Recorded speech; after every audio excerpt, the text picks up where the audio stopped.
Welcome to the Civic Leader podcast. I'm Sylvie Leger. I'm the co-founder of the Policy Circle. And today we will be reading and discussing a Policy Circle brief about election integrity.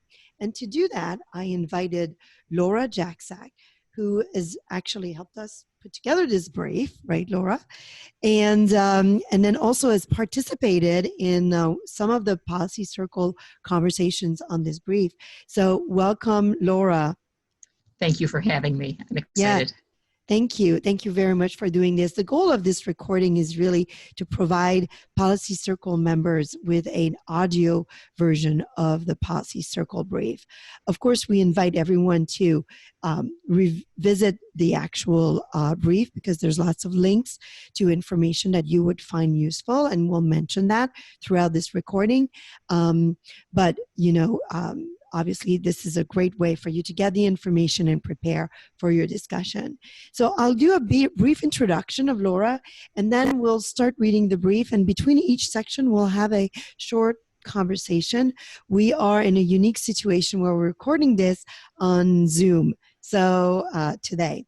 So, Laura Jacksack is a graduate of Northwestern University and the University of Illinois College of Law.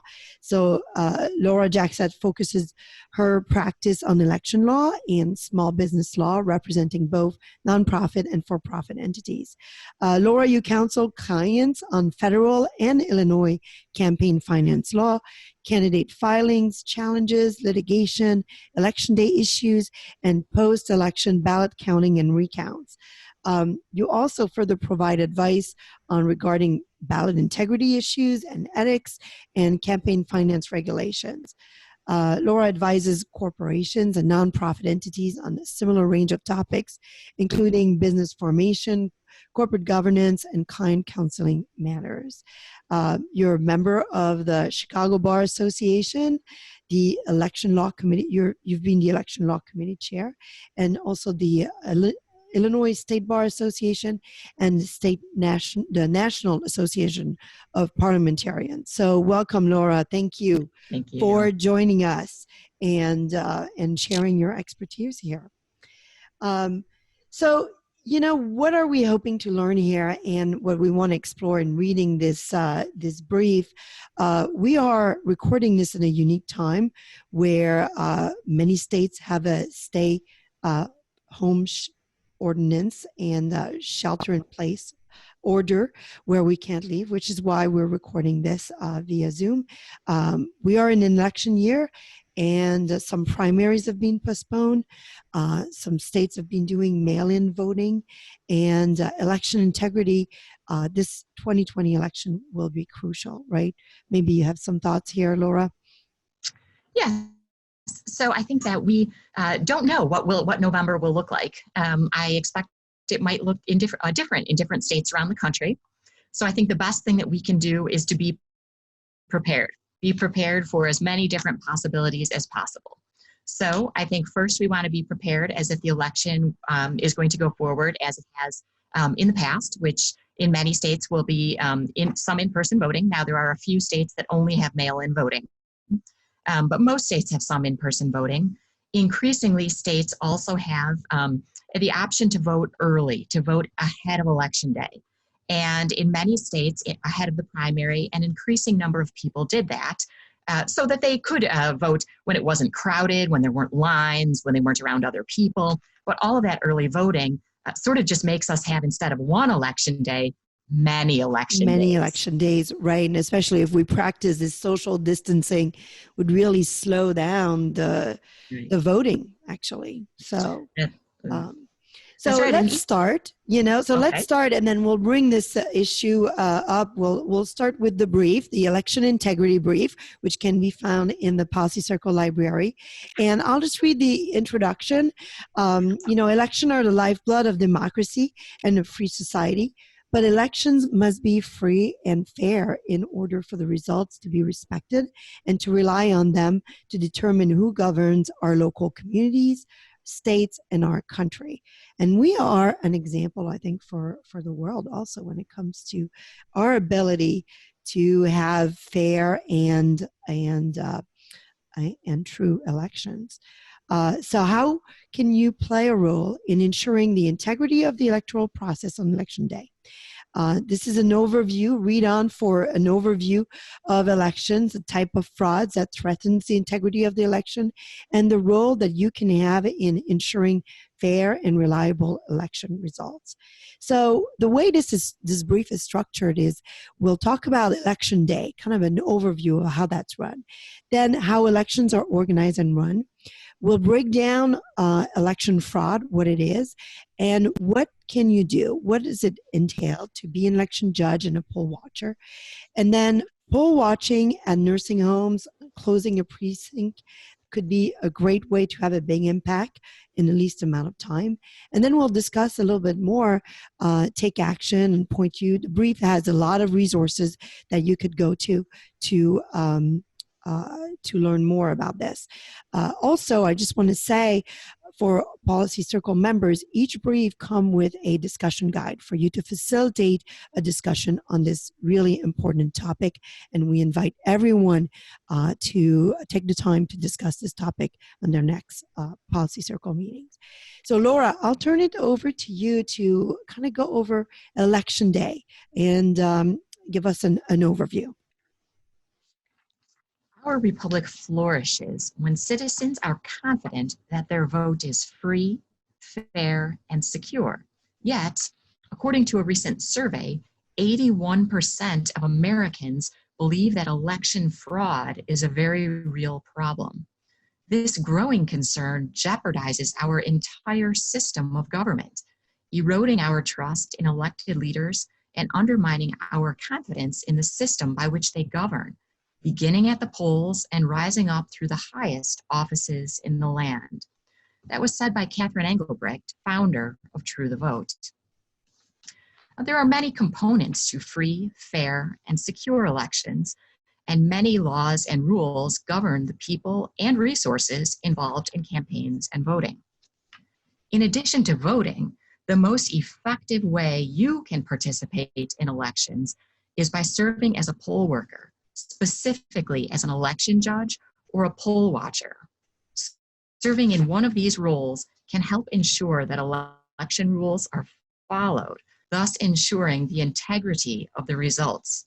This brief will focus on Election Day and your role in ensuring free, fair, and secure elections. So how elections are organized and run. So the Article 1 of the U.S. Constitution provides the original guidance on elections, being within the purview of the states. While there have been many amendments and legislation since that, the general rule is that the states oversee elections, which is why it's so different in every state. So on an election day, voting takes place throughout the country in voting districts, which are comprised of precincts based on geographic area. Precincts are divisions of a larger geographic area, such as township or municipality. In some areas, just one precinct votes at a single location, and in other areas, many precincts vote together at a so-called voting center. And voters in each precinct report to a specific location for voting, where they may vote for federal, state, municipal candidates or initiative, such as a referenda. And primaries take place anywhere from the late winter through the summer, depending upon the schedule set by the state laws. And general elections are held the first Tuesday of November in even-numbered years. So I was really happy to read about what precincts are, because I hear about precincts, captains, precincts, and I really did not fully know what precincts were versus the counties, districts. So I felt that was kind of good to understand that. In large cities, you might have a precinct on a few blocks. In rural areas, this might include an area of a few miles. In suburban settings, a precinct might be several block squares. Voting districts are created by the state legislature in power at the time of the census. Some states require bipartisan or nonpartisan commissions to oversee the redistricting, while many do not. We are also in a census year, which is why it's so important to fill to complete the census. Laura, can you talk just a little bit about this, the redistricting and how it happens? I think that it would be interesting to just discuss this a little bit. So this varies greatly from state to state. I believe that at least one Midwestern state actually uses a computer program, which sounds like a pretty fair way the computer program takes all census data into account, and it draws districts that are the most compact, contiguous, and equal numbers of people, of course, per district. And so in that state, you'll see that the districts tend to be much more as close to being a square sort of as possible. They take into effect, I think, some things like rivers and all. In some other states, there are bipartisan or nonpartisan commissions, and of course, they have their own factors to take into consideration. But many will take into consideration things like municipal boundary lines, things like that. Then we have some states that are the Wild West.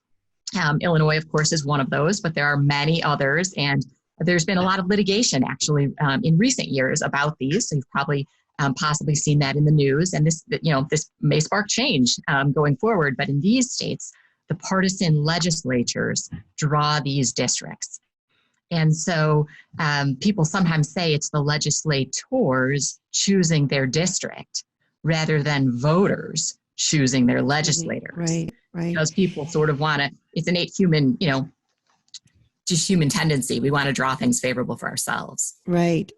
It's just human nature. So how would one find out in their state how redistricting is done? If you just do a search on your state and redistricting, you just be Google, kind of you'll state. find out how the commissions are run. And there's different groups also, I think, that are focused on participating in that process. And this is not a topic of this brief, but this is a way of really participating in the election process. So, okay, so let me continue here. The elections in most states are administered by citizens called election judges, who are paid a modest stipend for their service on election day. They generally are not paid by government staff. The conduct of elections is structured to be run by the two major political parties, Republican and Democrat, with the goal being that they act as check on one another. So ballots at each voting location are tailored so that individuals are voting only in elections relevant to them. Some areas use paper ballots, which are then fed into voting machine. Other areas vote electronically on touchscreen machines that resemble ATM. Increasingly, counties are moving toward allowing voters to cast a ballot at any voting location within the county, rather than only at the voter's local polling location. These changes are made to accommodate our increasingly mobile society, where voters might spend their daytime hours at work in one part of a county, but live quite a distance away and not return home in time to vote at their home precinct. So technological advances have allowed this to happen, as poll books, lists of registered voters, are now usually electronic rather than paper, and ballots are increasingly electronic rather than paper as well. Having electronic ballots allows any ballot style within a jurisdiction to be programmed from any location. So maybe let's talk a little bit about that, the voting, because with mailing, this does not mention the mail-in voting and how that is administered. So, and also the advances in technology. So I don't know if you have some thoughts there, Laura, to share on this topic. Sure. So vote by mail ballots, which are called a few different things. Some states call them absentee. They're called by a few different names, but all of them involve a ballot being mailed to you. This could be at your home if that's where you request it to be sent. It could be, if you are a snowbird living in Florida for your primary, it could be sent to your address in Florida. It could be sent overseas. And you then voting that in the privacy of your home and taking all steps required to properly seal and secure your ballot. They're different in different states. Many of them require you to sign a certification that you alone voted this ballot, and that your signature is you are the same person as the person who registered to vote under this name, and then mailing that in. That ballot would then go directly to an election authority, to a county clerk, possibly to the Secretary of State's office in your state. It depends how your state is run. So that would sort of bypass this individual voter polling location. Now, it used to be the case in many places that these absentee or mail-in ballots would go to the voter's own polling location. And that would be more work for the election judges on election day. They'd have these couple extra mail-in ballots. That is not a typical practice anymore, though. And then just one more note on both the electronic and on the vote centers. A lot of people, I think, have sort of some concerns. I've heard of many things about, well, voting electronically, how can you really be sure that the coding hasn't changed or my vote hasn't changed? And I'll say that many electronic ballots simply have, and we have this, of course, here in Illinois, but this is quite common, that when you vote on this electronic cartridge, a paper will show right there on your machine that indicates who you're voting for. So you can confirm the electronic ballot is voting accurately, and that paper is saved. So if there were any problem or discrepancy after, that paper would be in the possession of the election authority, would be, available to courts or anyone else. Yeah. So that's good. All right. So we're talking about election judges. A precinct is allotted a minimum of 3 election judge slots from one major political party and 2 from the other major party. Precincts alternate which party is present in the majority. For example, like odd-numbered precincts have a majority of Democrat election judges, and even-numbered precincts have a majority of Republican election judges, and vice versa. Larger precincts may be allotted more. It is crucial to have judges from both parties represented in a precinct to ensure integrity. When a precinct lacks a single bona fide election judge of one of the political parties, the statutorily created system to provide check and balances to ensure fair election in that precinct is lost. So that was interesting. I thought to realize how each party were represented and it alternated in precinct. So so is that always set in advance, the odd number, even number, or is there another formula sometimes in some states that's applied? There are other formulas. Sometimes it depends how many people voted Republican or Democrat in a prior election to determine the numbers of election judges from each party, but always there would be election judges from both parties, and always it would be set in advance so that the parties would know how many slots they have and are permitted to fill in each precinct for a specific election. Great. All right, I'll turn it over to you, Laura, to continue on. Okay, so 2 important roles at the polls. Election judges are responsible for the administration of election procedures at a particular polling place on election day. They are individuals representing each of the major political parties, and they hold ultimate authority in the polling place. The workload of election judges has increased substantially over the last several years, as many states have changed their laws to allow people to register to vote in precinct on election day, yet they have not increased the number of election judges. Recent additions to election technology have also increased the complexity of this job, and they have led to many longtime elderly election judges becoming no longer willing or able to serve. But anytime there is a shortage of election judges, the system has the potential to break down, making it more important than ever to get new election judges into the mix. The other election role at the poll is poll watchers. Poll watchers monitor election procedures to ensure compliance with the law. The ultimate goal is holding fair elections that report accurate election results. Poll watchers differ from election judges in that they have no legal authority in the polling location and are strictly prohibited from touching any ballots or other voting equipment. Rather, they are election observers who report any irregularities at the polling place, thus helping to ensure free and fair conduct of elections. Many times, their mere presence is enough to deter fraud. reaching a legitimate, fair outcome requires following the law for every vote cast. Elections are often determined by a small number of votes. Some elections are won with margins of less than 30 votes, as in the 2011 Chicago nonpartisan 45th Ward aldermanic contest between John Garrido, who garnered 6,024 votes, and John Arena, the winner, who garnered 6,053 votes. For larger races, you may see bigger vote margins, but again, just a few votes plus or minus per precinct could swing the election the other way. In 2014, Mike Frericks beat Tom Cross for Illinois treasurer by a little over 9,000 votes out of over 3.5 million votes cast. With 9,984 Illinois precincts in 2014, that's less than one vote per precinct.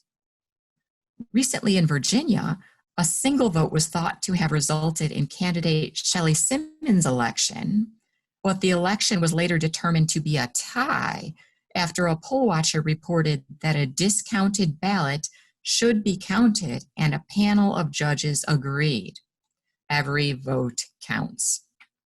Unfortunately, in many races, voter fraud, or sometimes simply mistakes, takes place, and with the small margins, it is easy to see how a small number of these activities can influence the outcome of an entire election. Yeah, so well, I know we'll go into more detail on how you sign up, but it's interesting to actually put names to the people who are working the precinct, the polling station. Have the people that are on the table asking you your name, and then the people that are just walking around. I guess they're just ensuring that the election is proceeding in a fair and every vote is counted. So how many? It doesn't say here how many poll watchers there are. So does that depend on just the state law in general? It does depend on the state law, but it's pretty typical that each candidate is allowed to have a poll watcher, sometimes two poll watchers, and each political party is also entitled to have a poll watcher, sometimes more than one, and some other groups as well. Perhaps some states would allow the League of Women Voters. There are some states, I've been in Wisconsin, where you didn't have to be a specific poll watcher for a candidate. You could be a citizen and just come in and show ID and sign in and be a poll watcher. And one other quick point is that while some states have provisions, if the polling places get too crowded, how do they decide who can't stay? But almost always, there are zero poll watchers. And so the problem is rarely having too many poll watchers. The problem is a lack. Yeah, right. Well, let's talk a little bit about the election fraud, right? Which is this outlines, different ways that election there could be fraud during election. Sadly, election fraud. In addition to the harmful effects of election fraud, public perception of widespread election fraud can lead to the lack of public trust in election results. And I think I just like to add, I feel like countries such as the United States, Canada, bed place, or, lighthouse, I'm not sure how to express it right, places that really defend democracy around the world and need to be examples of integral, of true elections. And each and every one of us need to really care for that because I think the rest of the world is watching every time we have an election, every time, and reports of fraud in our states just give us to no hope in just democracy flourishing around the world. So I don't know if you have some thoughts there, but for me, I feel like this is incredibly important and not a laughing matter. Sometimes it is, especially in our state. For sure. And I just point out, I note, we have in Illinois, in odd numbered years, we have municipal elections, but some other states might have them now. And the smaller the number of votes cast, like in a small municipal election, the more common it is that the result be a tie vote. almost every cycle in Illinois, there are tie votes that are determined by the flip of a coin. And that's fine if all ballots were legitimately cast, but any vote fraud could make a difference there. Yeah, that's right. So to address fraud and increasing lack of confidence in the election system, the Bipartisan Commission on Federal Election Reform, led by former President Jimmy Carter and former Secretary of State James Baker, outlined some federal level reforms to make sure registering to vote is convenient, voting is efficient and pleasant, voting machines work properly, fraud is deterred, and disputes are handled fairly and expeditiously. There's a press conference footage here, and you could watch the video on this. In 2009, Catherine Engelbrecht formed throughthevote.org, and she and other citizens witnessed voter fraud firsthand. And as the nation's largest nonpartisan voters' rights and election integrity organization, Through the Vote exists to inspire and equip volunteers for involvement at every stage of America's electoral process. They provide training, technology, and support to fellow citizens so that they can ensure election integrity in their own communities. And we'll talk more about Through the Vote and training that they offer. So Laura, do you want to talk about what does election fraud looks like? Sure. Election fraud most frequently occurs on election day. And as we talked about, in many states, election day now occurs on several days. And election fraud takes a variety of forms. Evidence of fraud is difficult to obtain and quantify as it happens in real time, and often is not detected unless it is observed, which underscores the importance of having poll watchers with integrity present to oversee the voting process.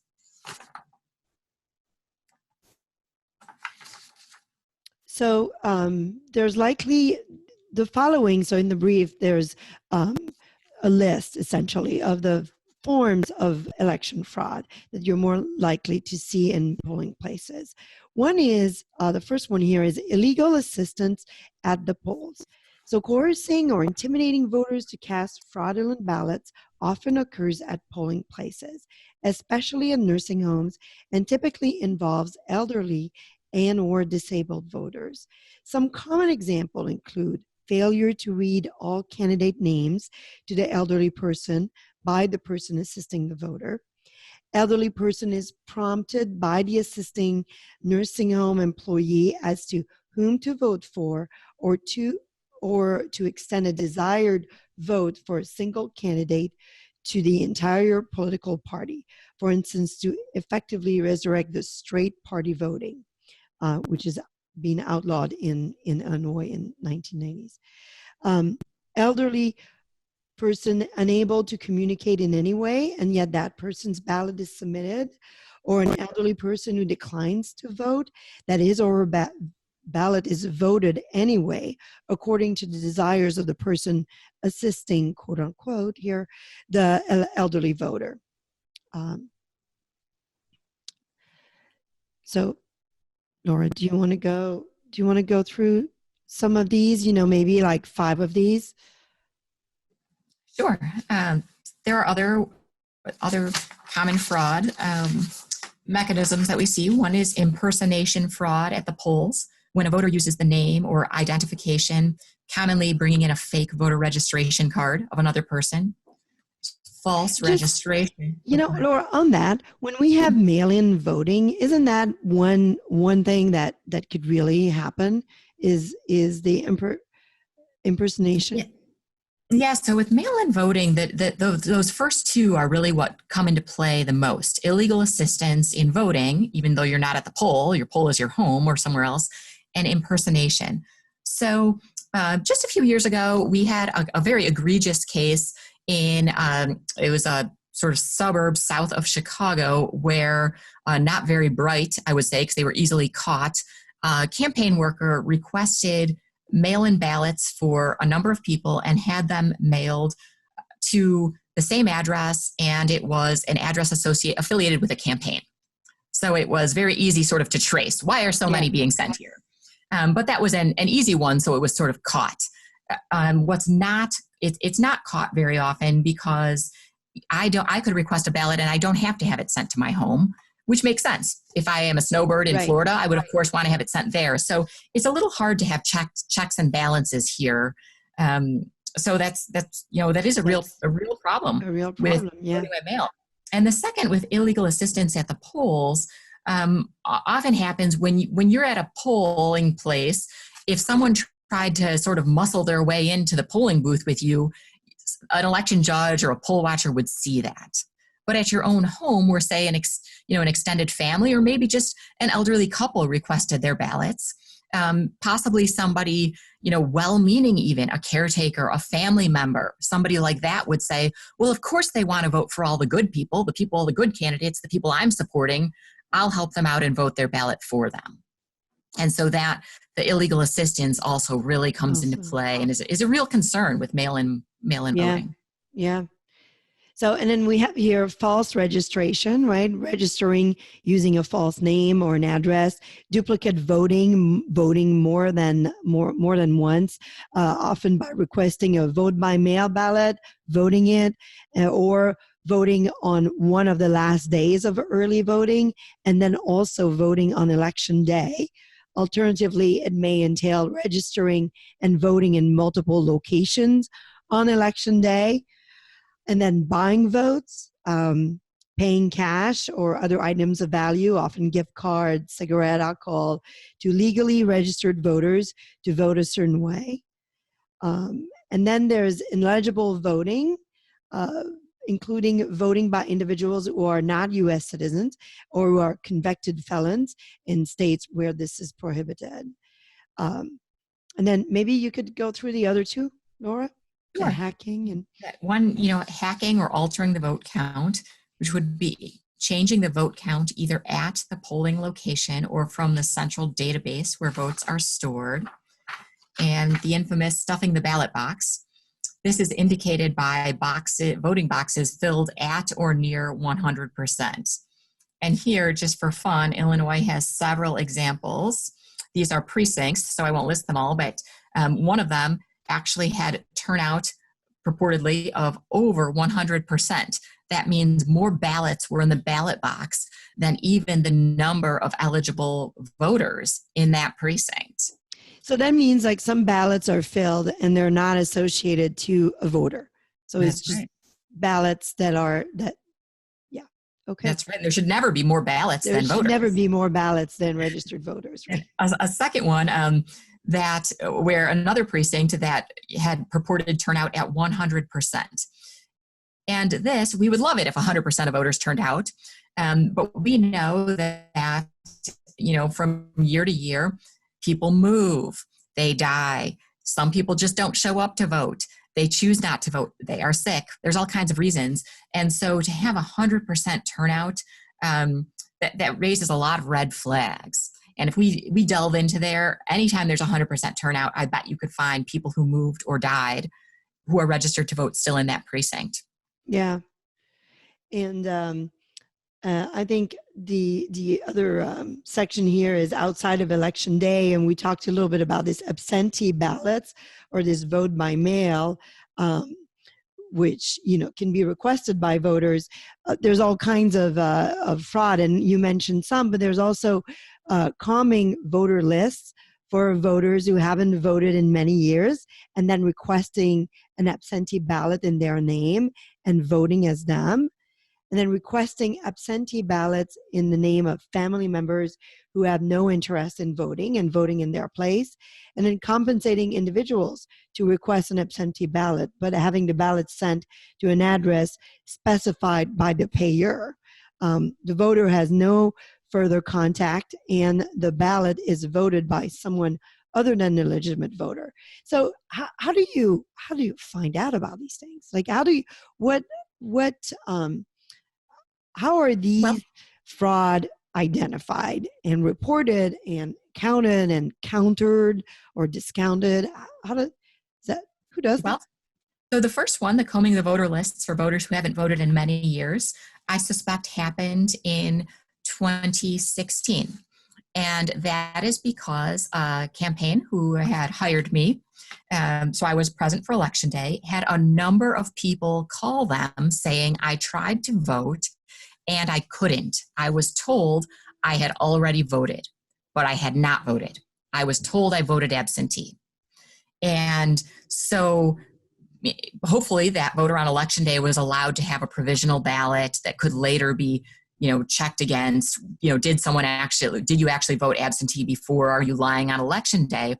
But in combing through those lists, what we found a common factor was that all of these voters who called us, 100%, had not voted in several years. And so voter fraud is very hard. The proof is very hard. But I suspect that is what happened. I suspect some nefarious people thought these voters won't vote. They haven't voted in years. And that is why somebody chose to use their names to request absentee. Yeah, right. And all of these voting records, your voter, when you vote, your record is available to a lot of different entities. Your voting record, the ballot that you decide to pull. So how can you solve these problems, though? And this applies to all three of these ways. Is when an absentee ballot is returned to the election authority, there should be some check. In Illinois, it is a signature by the voter that is on the outside of a sealed envelope that contains the ballot. And that signature is supposed to be verified against the voter registration signature of that voter. And if it does not match, that is proof it is not that voter. So that voter would then be notified there's an issue with your absentee ballot, and you can provide additional information. So if it was you and you had a cast on your hand the day you signed your absentee ballot, so your signature didn't match, you could provide additional information to have your ballot counted still. But if it was not you, if it was somebody else who voted your ballot, the signature would not match. Would not match and should not be counted then. So as long as that signature match is done, this should prevent fraudulent ballots from being counted.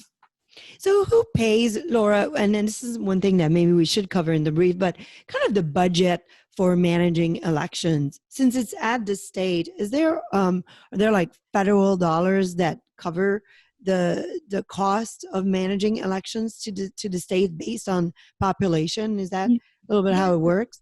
So the budget is sort of a hybrid. The states do get some money from the federal government. In particular, I know that there is some money from the federal government to address some of the technology issues, which is very good. We've all heard about, foreign hacking attempts and all. So the federal government has provided some funding for that. Some funding comes from the state level. But one issue in particular, at least in some small jurisdictions, like tiny counties and all, the county clerk there administers the election, and some county clerks in small counties, they don't have any employees. They're the only person. And so they do this partly for love of democracy, not just for the paycheck, I think, because it's a big job. Yeah, it's a big responsibility. And yeah.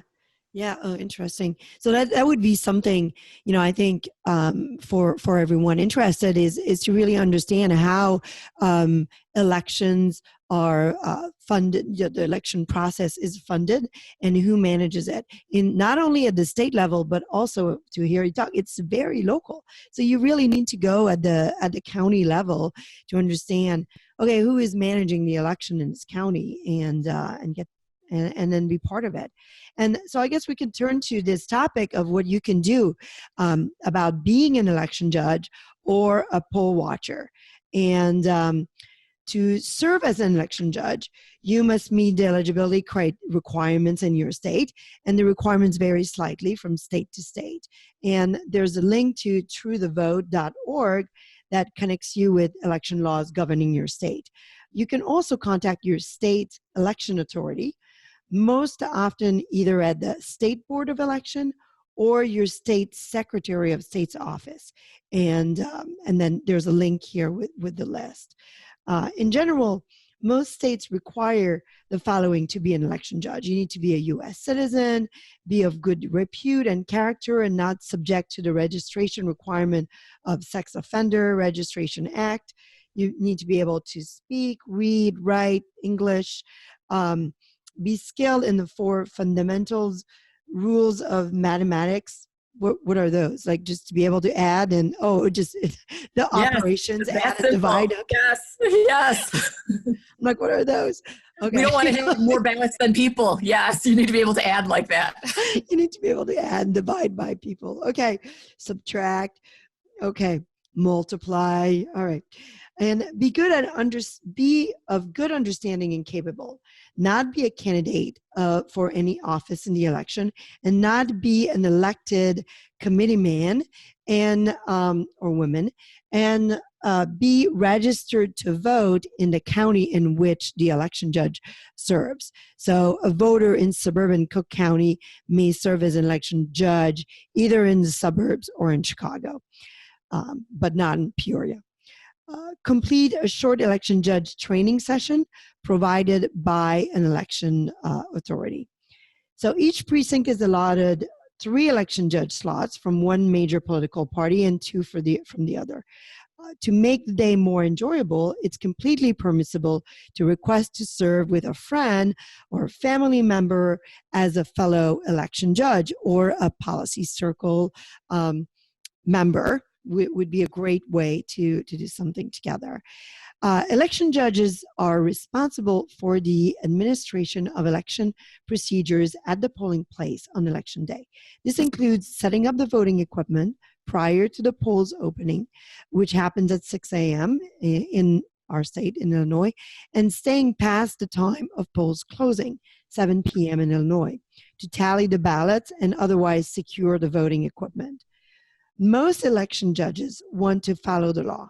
They may be harried by long lines or overwhelmed by the great number of details involved in their duties. Politely pointing something out is often welcomed by a judge who appreciates the help.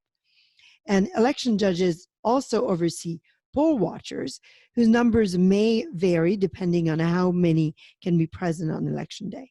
And the election judges may limit the number of poll watchers if polling place becomes too crowded, but must allow equal party representation to remain. But this is very rare.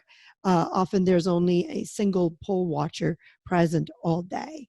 So tell us how easy, and you've been an election judge. Tell us about the experience. Yes. So, one common factor is that in all states there's training. And in addition to an actual training experience, they'll give you a training handbook or materials. And it's very clearly set out. So anytime you have a problem on election day, you can just say, hold on, and refer to your manual. So we all sort of feel intimidated, like, how will I know what to do?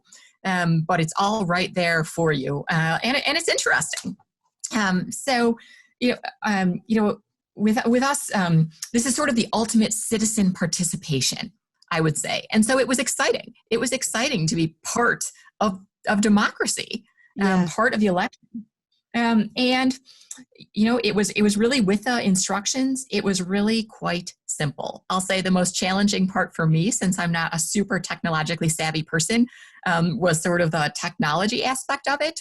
But the instructions there were really simple. Basically, plug the big arrow into the yellow box, things like that anyone could follow. Yeah, they make it simple. Yeah. Yeah, so it was exciting. It was fun. It was tiring. But I really felt like I made a big difference. And it was just one day of my life that made a big difference. Yeah, and it does make a big difference. And then you said also a really good example. There's a call out box here in the brief that say, tap your high schooler. Given the shortage of adult election judges in some states, high school juniors and seniors, even those who are not 18, are allowed to serve as election judges if they have their principals and parents' permission. So this could really be something, a mother-daughter or a mother-son, a parent, son-daughter activity with your child to really participate in the election process. And that's something I never really considered, but really something we invite everyone to consider doing with a family member. So, Laura, do you want to talk about becoming a poll watcher? Sure. So to become a poll watcher, you'd contact the campaign or a political party of your choice regarding your willingness to serve as a poll watcher either all day or just for part of the day. The candidate or the political party usually provides a short training, flexible to your schedule, but so that you also would be confident going into election day that you know what you're doing. And this is especially helpful for first-time poll watchers. Just like election day, bring a friend. A day of volunteering is much more enjoyable with a friend.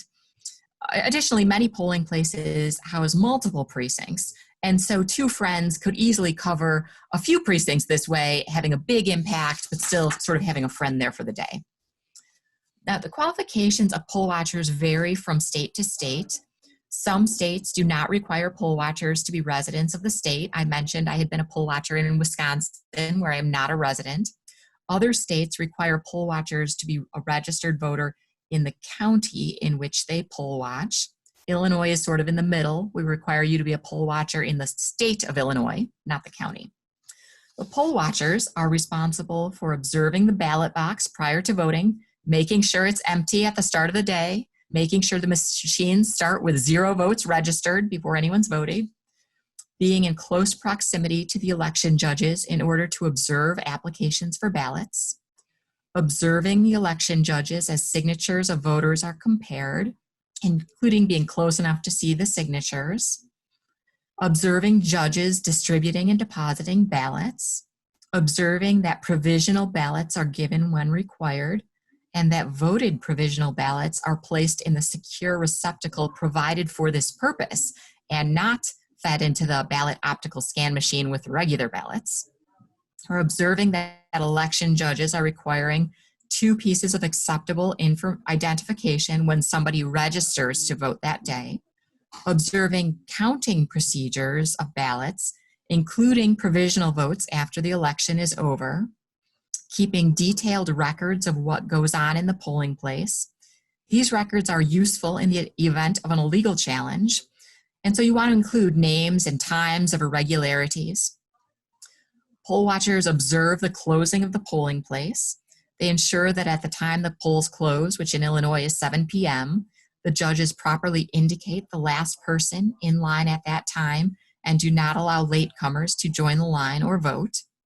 In the rare instance where a judge, and this is a judge of a court, not an election judge, orders that a polling place stay open late, all ballots cast by voters who arrived after 7 p.m. or the close of polls are to be provisional ballots and are to be completely segregated even from other provisional ballots cast earlier in the day.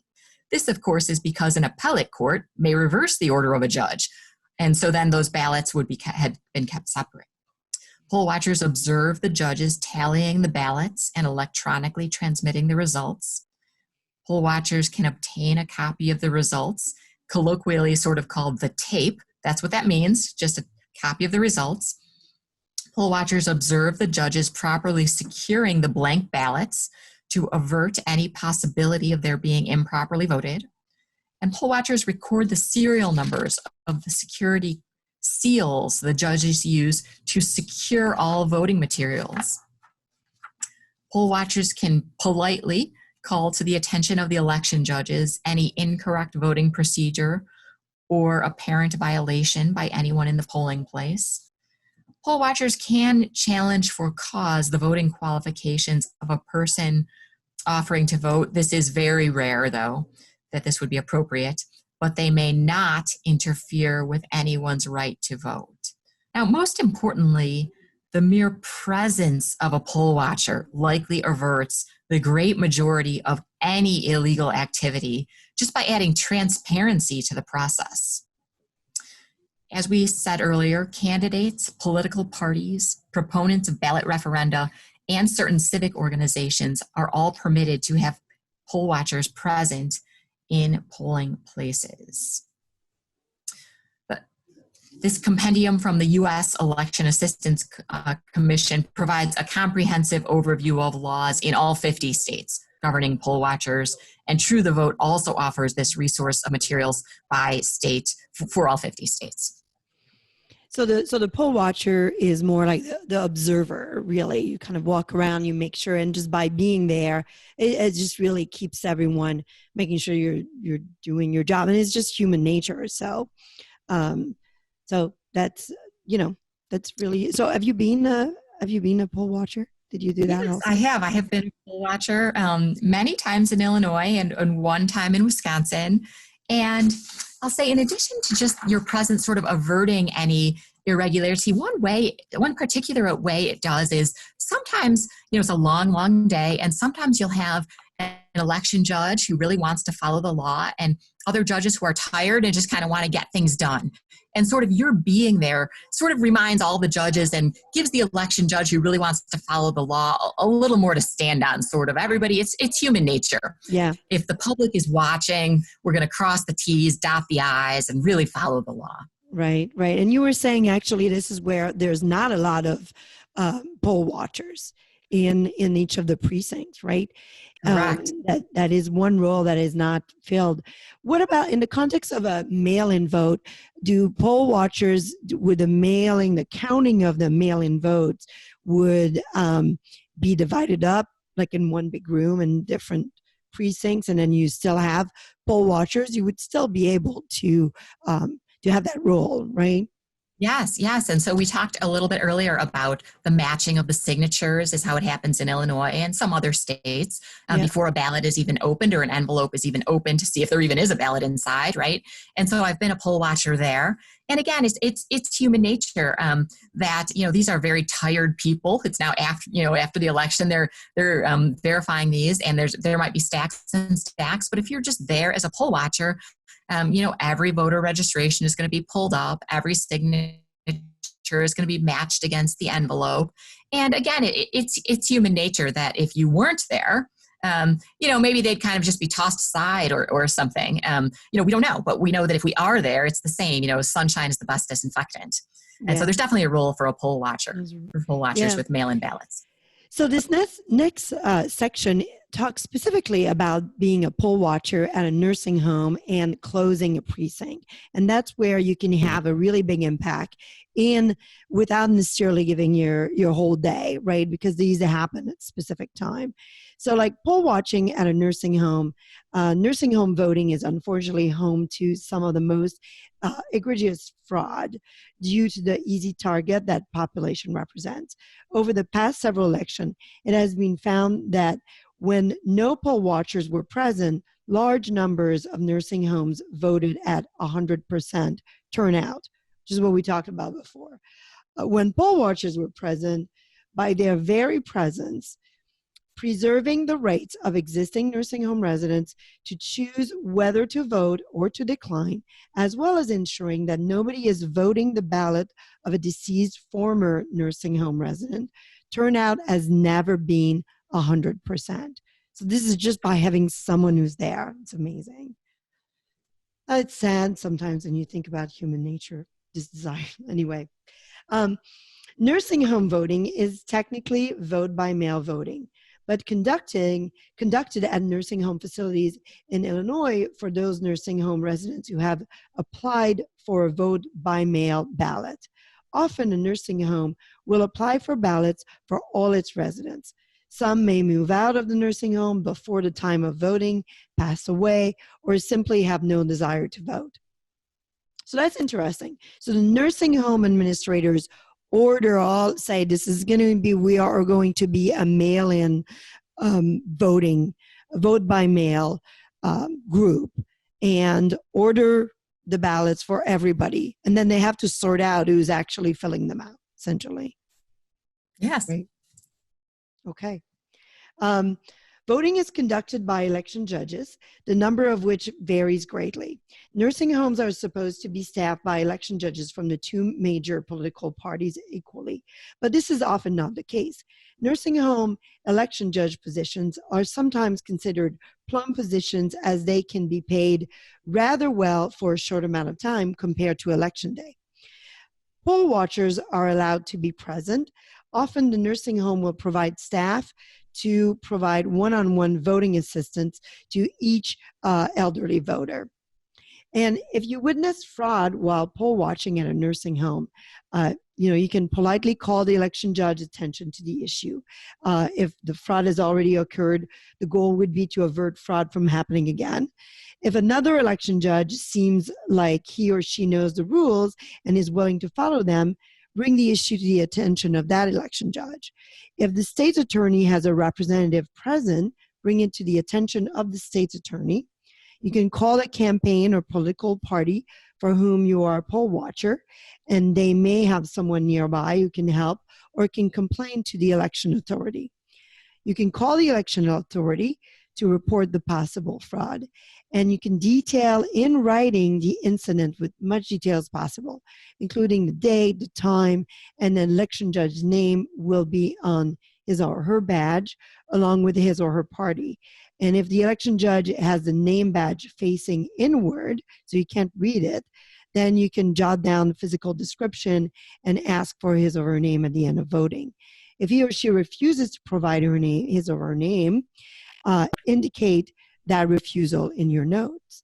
Nursing home vote on Friday or Saturday before Election Day, and a few will vote on the Sunday or Monday before Election Day.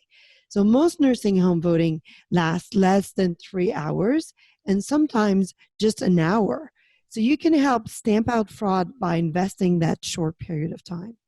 So to request to poll watch for a nursing home, contact your political party of choice or your candidate of choice. And if your local political party does not exist or is not knowledgeable regarding nursing home poll watching, contact your state political party of choice, and they can get you connected with people who will be thrilled to have you assessed. So that's a really great way to participate. So do you want to talk about closing a precinct, or do you have some comments around nursing home poll watching? Yes, I'd just like to comment a little bit about nursing home voting. That is, near and dear to my heart, I think, because I think to see, senior citizens taken advantage of, I just think, we kind of need to stand up for them. And one thing I want to point out about if I said some would last less than 3 hours, some only 1 hour, and in advance, it can be predicted how long they'll last. Because in advance, we would know how many ballots each nursing home requested. So if a nursing home only requested 9 ballots, you could see that would be one that would be over within an hour. So even if you only have a little bit of time, you could volunteer and say, I really just have an hour. Or you could say, I'm only free in the morning or only in the afternoon, something like that. And last, I'll just say, I have over the years gotten a handful of handwritten notes from spouses or children of people at nursing homes who said, I'm writing you only signing my first name because I'm afraid of repercussions to my spouse or my parent. But at the nursing home, my spouse or parent who is fully lucid reported to me they weren't allowed to vote their own ballot. And I thought you should know. And I think if somebody's going to the trouble to send me that because they know I was an election attorney, that there must be a lot, right? There must be a lot going on, right? There's a lot going on. So I just think, and because at nursing homes, most people at nursing homes need assistance with voting. So many people will be receiving assistance at the same time. So it's impossible to have too many poll watchers there. So if 4 friends wanted to poll watch together at the same nursing home, that would be great and not a waste of their time. Yeah, well, that's good to know. Thanks for sharing that experience. Yeah, it is really sad to think that some of our citizens are being taken advantage of. So, but we can stop it by being a poll watcher. It is. I'm wondering, like there's some nursing homes or, some homes for people with Alzheimer's, those memory centers. How is that handled? Are they like just not considered able to vote, or how does that work? That's a tricky thing. So voting is a fundamental right. So everybody, every adult who's registered has a right to vote. And so that can be exercised in different ways, but there is no test for that. So if somebody has complete dementia, but they still want to take the ballot and mark it as they will, that's completely fine and legal, and that ballot can be voted. Or if somebody can't physically mark on their own ballot, if they just want to point to who they want to vote for, that also is completely fine, and that ballot can be voted. Now, I point out you have to follow that person's intention. And so if that person pointed to, say, every candidate for US president, indicating they wanted to vote for all of them, that person assisting is bound to mark all of them, even though that would be an overvote. But, somebody who, needs assistance is entitled to overvote if they choose to, just as anyone else is. Yeah. Well, thanks for sharing that. So do you want to talk about closing a precinct? So similarly to nursing home voting, by closing a precinct as a poll watcher, you can eliminate large amounts of fraud by simply being present for a small amount of time. Specifically, you would arrive by 6 p.m. on election day and stay until the voting machine data is processed, consolidated, and transmitted to the election authority, and all the voting equipment and ballots are secured. So you would want to ensure that the polls close on time, which in Illinois is 7 p.m., that at that time, the election judges indicate the last voter currently waiting to vote and don't allow latecomers to vote, that at 7 p.m. the polling location is in fact closed. Any poll watcher already inside before 7 p.m. is allowed to remain, but nobody may enter the polling location after the polls are closed. As noted above, in the rare instance where a circuit court judge, not an election judge, orders that a polling place stay open late, all ballots cast by voters who arrive after 7 p.m. are to be provisional ballots and kept completely segregated, even from other provisional ballots cast earlier that day. So you would ensure that this law is followed by observation or a polite reminder to an election judge if necessary. You would observe election judges process defective or damaged ballots. You would closing of the electronic logbook and transmittal of votes. You would observe election judges secure blank ballots to prevent the possibility of the ballots being voted during or after they are transported back to the election authority. And you'd record the serial numbers of the seals that are used to secure all voting materials. Most poll watchers are finished by 9 p.m. At the latest, barring any major problems. So from just that 6 p.m. to 9 p.m. time commitment, you can make a big difference. So, that could be, so those are like two ways that you can really make a big difference in your community, by being a poll watcher in a nursing home or at closing at the end of the day.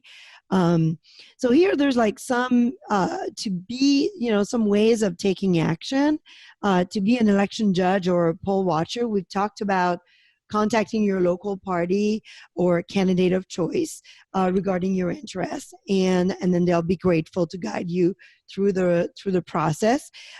You can also contact the election authorities for your state, right? And then for election judges, generally it's best to contact them maybe 4 months in advance. And for poll watchers, it seems like 1 or 3 months. But then in some states, applications are available from the local election governing body in most of the states. So do you have like some comments about how do you register? Do you have to really do it way ahead? Like right now would be a good time, I guess, to register for election judge, right? In the spring? Yeah. So people could start looking now, and it will. The applications will be available at different times in different states. So I think that's why we say 4 to 6 months. But in recent years, there have been, partly as the senior population that had maybe been election judges for many years. We talked about earlier, some people, due to technology requirements, are choosing not to do it. Most states have increasingly more vacancies than maybe in some past years. So the reason we suggest partly looking into this in advance is maybe you want to serve with a friend, or maybe you want to serve in your home precinct. If you wait till later, that spot might be full. So, look in advance, but I've seen these filled later and later, down to the last minute. So I would never assume that it's too late. I'd always look into it. Yeah, right. And is that also, do precinct captains from political parties, is that also part of their responsibility to find like poll watchers? Like, do they do that also? They try to recruit within their party, because that is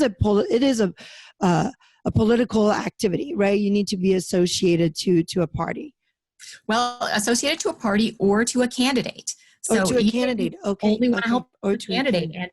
And Oh, there will right. be elections that are nonpartisan. And a Yeah, candidate that's is right. That's right. Oh, that, or, thanks for pointing that out. Yeah, that's right. You can just be with a candidate. So, yeah, or to a referendum. yeah. Oh, or to a referendum or Yeah. to a ballot initiative. Yes. Okay. Okay. Okay. Yeah, Well, so there's many ways to be a poll watcher. And yeah, about the precinct captains. So some places have precinct captains, and some areas people might say, I don't know if I have a precinct captain, and it turns out there is no precinct captain. And so that doesn't preclude anyone from being a poll watcher or an election judge. Precinct captains, I think, do traditionally try to recruit people, but many places don't have precinct captains doing that. And so anyone can directly sort of reach out to a campaign, to a political party, just call the election authority directly in your state, call your county clerk. I would start there if you don't have a particular campaign or anyone you're supporting. great. They'll be thrilled Great. to direct Well, you. Well, thank you. Thank you so much, Laura, for, going through. There's several resources here in the brief where we have links to a list of common terms. There's a report by the Heritage Foundation. It's called Does Your Vote Count? Ensuring Election Integrity and Making Sure Every Vote Counts. And then we also recommend throughthevote.org and as a place to go to learn more about what it entails. And then this is a great occasion to talk to the candidates or the party and really consider being an election judge or a poll watcher. Do you have additional recommendations? I think like this was a really great conversation. I encourage everyone to review this brief, discuss it, talk about it, find allies to say, yeah, we'll do this together, and maybe make it a family affair. So I don't know if you have some other comments, Laura, to conclude our conversation today. My only other comment is if you're kind of not sure and want to get your, just maybe try it out for a couple hours to be a poll watcher at a nursing home or closing a precinct. I guarantee you will have wonderful stories to tell. And when you talked about, do precinct captains recruit people? In my experience, what I've observed is the people who recruit people are the people who did it before.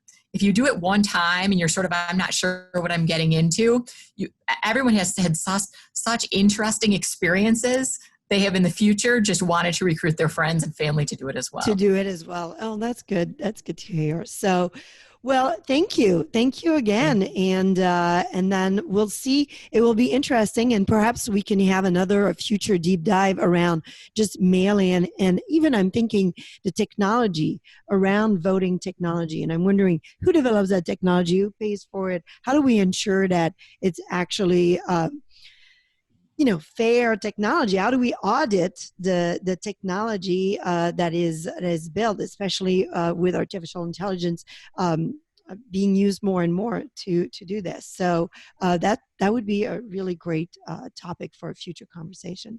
So thank you so much. Thank you.